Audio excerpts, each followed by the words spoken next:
రాష్ట్ర వ్యాప్తంగా 1300 మంది రెండవ ఏఎన్ఎం విధులు నిర్వహిస్తున్నామని, సమాన పనికి సమాన వేతనం చెల్లిస్తూ క్రమబద్ధీకరణ చేయాలని రెండవ ఏఎన్ఎం రాష్ట్ర అధ్యక్షురాలు రావీణ చౌదరి డిమాండ్ చేశారు. కర్నూలు నగరంలోని కలెక్టరేట్ గాంధీ విగ్రహం ముందు రెండవ ఏఎన్ఎంలు తమ డిమాండ్లతో నిరసన కార్యక్రమం నిర్వహించారు.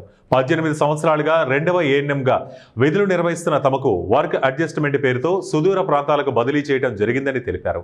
నెలసరి జీతం బస్సు ఛార్జీలకే ఖర్చవుతుందని తెలిపారు.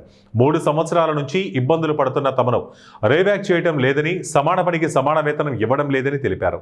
తమ సమస్య ఏఎన్ఎంగా విధులు ఎవరైతే నిర్వహిస్తున్నారో వారు రాష్ట్ర వ్యాప్తంగా జిల్లా సచివాలయం ఎదుట నిరసన కార్యక్రమాన్ని నిర్వహిస్తున్నామని తెలిపారు.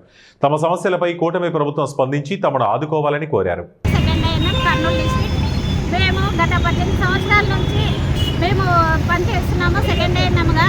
అలానే ఇన్ని సంవత్సరాలు పనిచేసిన మాకు వర్క్ అడ్జస్ట్మెంట్ పేరుతో మమ్మల్ని సుదూర ప్రాంతాలకు దాదాపుగా 4 గంటల జర్నీ అవుతుంది. మమ్మల్ని 150 కిలోమీటర్లకు మమ్మల్ని వర్క్ అడ్జస్ట్మెంట్ పేరుతో ట్రాన్స్ఫర్ చేశారు.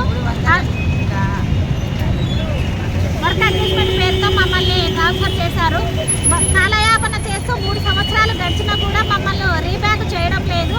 అలానే మాకు ఎలాంటి అలవెన్సులు లేవు. ఒక రెగ్యులర్ ఏఎన్ఎంతో పాటు మేము సమాన పని చేస్తున్నాము. అయినా కూడా మాకు సమాన వేతనం ఇవ్వడం లేదు.